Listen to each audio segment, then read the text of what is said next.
BJP করায় 18 বছর তাকে ঘরছাড়া থাকতে হয়েছিল। যাদের অত্যাচারে ঘরছাড়া তারাই এখন বিজেপিতে। আর এই ঘটনার প্রতিবাদ করাতেই বিজেপি কর্মীকে খুনের অভিযোগ করেছে পরিবার। আর এই প্রসঙ্গেই বিজেপি বিধায়ক সজল ঘোষ বলছেন, যেই এই ঘটনার সঙ্গে জড়িত থাকুক না কেন, যথাযথ ব্যবস্থা নেওয়া হবে। রাজ্যে আইনের শাসন আছে, খুন যেই করুক তার রাজনৈতিক আইডেন্টিফিকেশন না দেখে তাকে গ্রেপ্তার করা হয়েছে।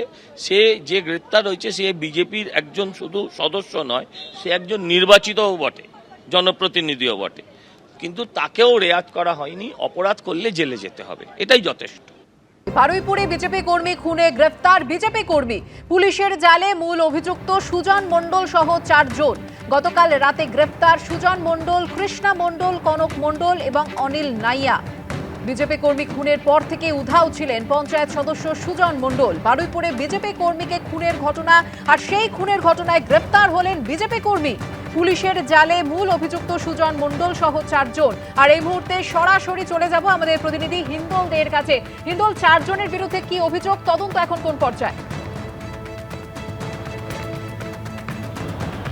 দেখো, খুনের মামলা রুজু করে বারুইপুর থানার পুলিশ তারা তদন্ত প্রক্রিয়া শুরু করে এবং এই সুজন মণ্ডলের বিরুদ্ধে কিন্তু যে বিজেপি নেতা খুন হয়েছে তার পরিবার কিন্তু সরাসরি অভিযোগ করেছিলেন যে সুজন মণ্ডল এবং তার সঙ্গে আর যারা রয়েছে তারা কিন্তু পরিকল্পনা মাফিক তাকে খুন করেছে। এবং এই পরিকল্পনার নেপথ্যের মূল কারণ যেটা অভিযোগ উঠে আসে, যে এই সুজন মণ্ডল এবং তার সঙ্গে যারা রয়েছেন তারা কিন্তু রীতিমতো এই বিজেপি কর্মীকে খুন করেছেন। কারণ এই বিজেপি কর্মী কিন্তু দীর্ঘদিন ধরেই যারা তৃণমূল থেকে বিজেপিতে আসছিল, সেই কারণে তিনি কিন্তু তারা সেই বিষয়ে রীতিমতো বিরোধিতা করছিলেন যে তৃণমূল থেকে যারা আসছে তাদেরকে নেওয়া যাবে না, এবং সেই কারণে তার উপরে কিন্তু একটা আক্রোশ ছিল।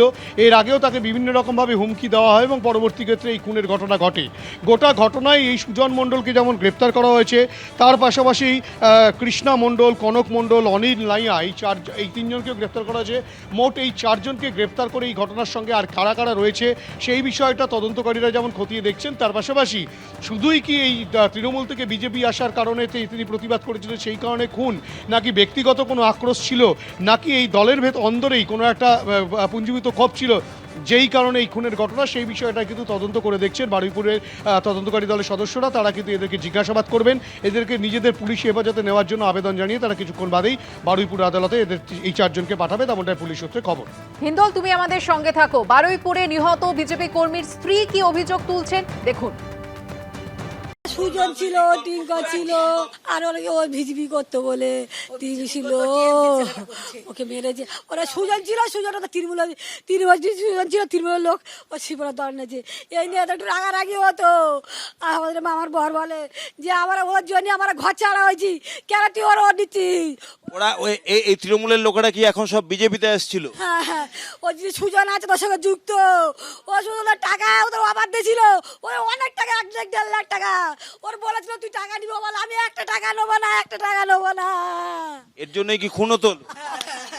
এবিপি আনন্দ, এগিয়ে থাকে, এগিয়ে রাখে।